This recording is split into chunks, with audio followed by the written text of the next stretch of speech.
Assalamualaikum warahmatullahi wabarakatuh.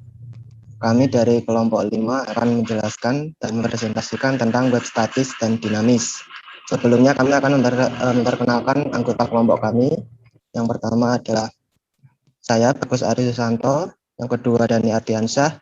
Yang ketiga, Genovia Rizdian Agresah Putra. Yang keempat, Muhammad Hilmi Yusuf. Yang kelima, Nurul Laila Ramadhani. Poin-poin yang akan dibahas pada presentasi kali ini adalah yang pertama adalah pengertian website statis dan dinamis, contoh website statis dan dinamis, cara kerja, jenis-jenis web, dan kelebihan dan kekurangannya. Untuk pengertiannya akan dijelaskan oleh Dani. Lanjut.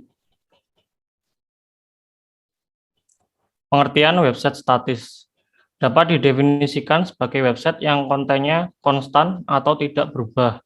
Setiap laman dibuat dengan kode HTML dan menunjukkan informasi yang sama kepada setiap pengunjung.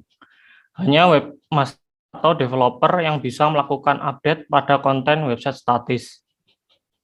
Karena website statis tidak membutuhkan update konten secara berkala, website statis tidak memerlukan database.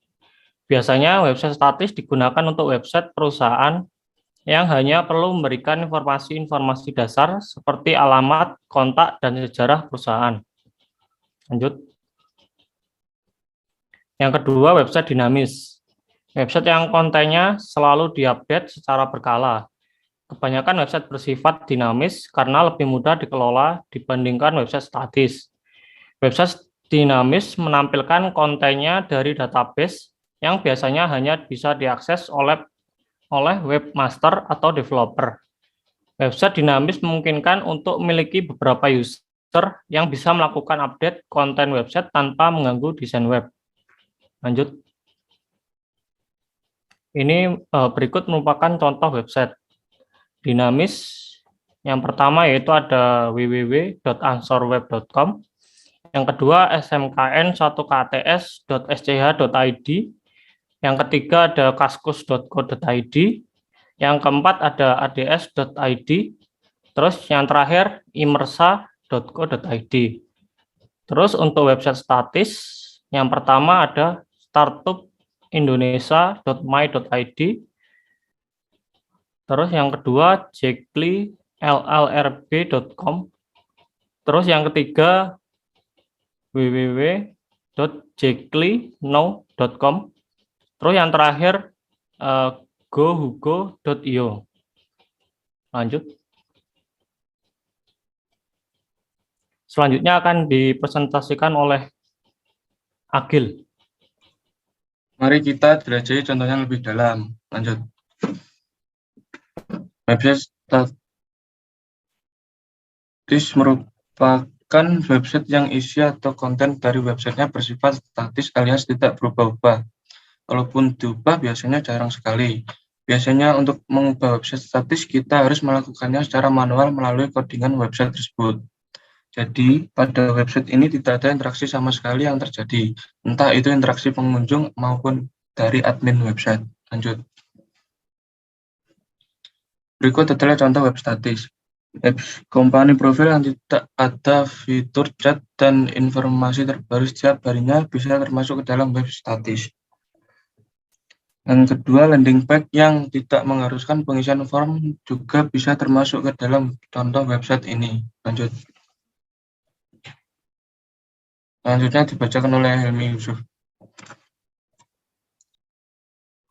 Selanjutnya ialah web dinamis.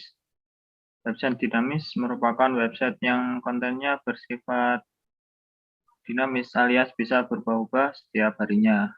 Pada website ini biasanya sudah ditanamkan program dengan menggunakan bahasa pemrograman tertentu agar website bisa berinteraksi dengan pengunjung. Seperti adanya kolom tanya jawab pada website, lalu adanya form untuk registrasi, adanya fitur untuk chat langsung atau live chat, dan fitur-fitur lainnya. Next.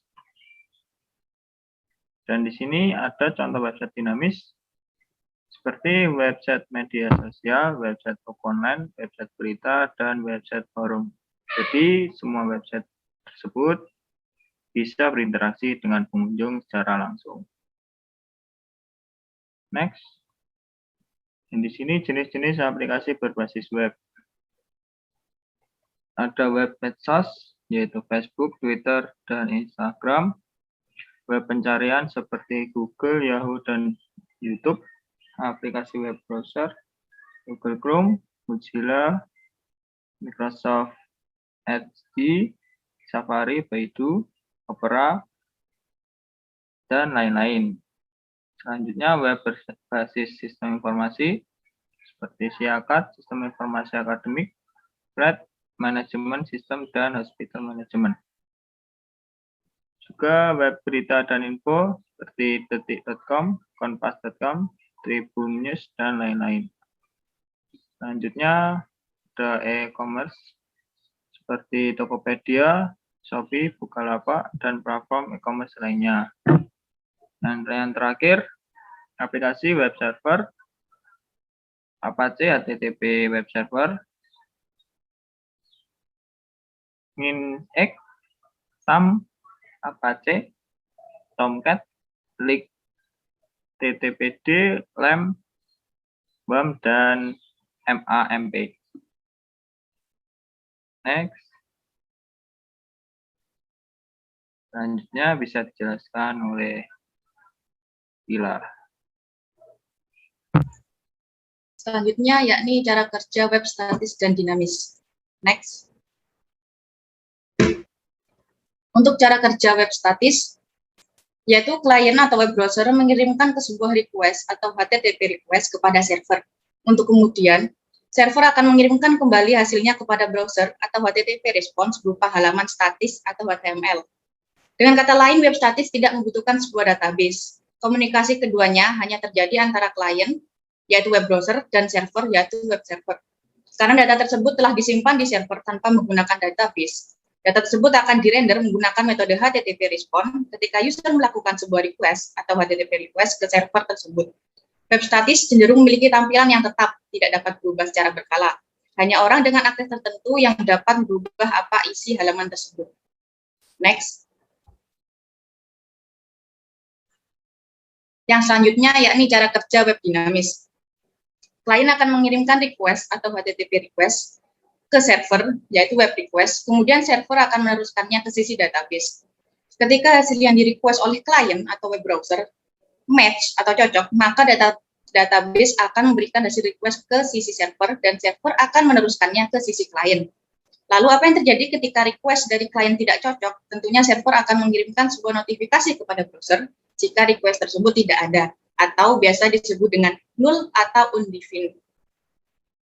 Web dinamis membutuhkan database untuk menyimpan informasi atau data-data dari pengguna sehingga data-data tersebut dapat dirubah-rubah sesuai kemauan klien dan user yang memiliki hak akses di dalamnya. Next. Kekurangan dan kelebihan selanjutnya akan dijelaskan oleh teman saya, Bagus. Selanjutnya adalah kekurangan dan kelebihan. Kelebihan dan kekurangan dari aplikasi berbasis web adalah yang pertama ada kelebihan, dapat diakses melalui berbagai perangkat seperti perangkat mobile, desktop, dan tablet. Selanjutnya tidak membutuhkan spesifikasi yang besar untuk menjalankan sebuah website. Yang ketiga, tidak memerlukan lisensi terkait dengan penggunaan website. Yang keempat, dapat dijalankan pada berbagai sistem operasi seperti Windows, Linux, Mac, dan lain-lain. Yang kelima, dapat ditampilkan dan dilihat kapanpun dan dimanapun, asalkan terhubung dengan jaringan internet yang stabil. Untuk kekurangannya adalah, yang pertama, membutuhkan jaringan internet yang baik dan stabil agar website yang digunakan dapat terkoneksi dan ditampilkan dengan baik. Yang kedua, membutuhkan sistem keamanan jaringan yang baik dari sisi server, browser, dan klien. Karena website sangat rentan untuk dimasukkan berbagai virus, trash, malware, yang berasal dari internet. Yang lebih berbahaya lagi adalah sebuah situs dapat diretas oleh hacker apabila tidak ada keamanan sistem yang baik. Sekian dari kelompok kami. Kurang lebihnya mohon maaf. Assalamualaikum warahmatullahi wabarakatuh.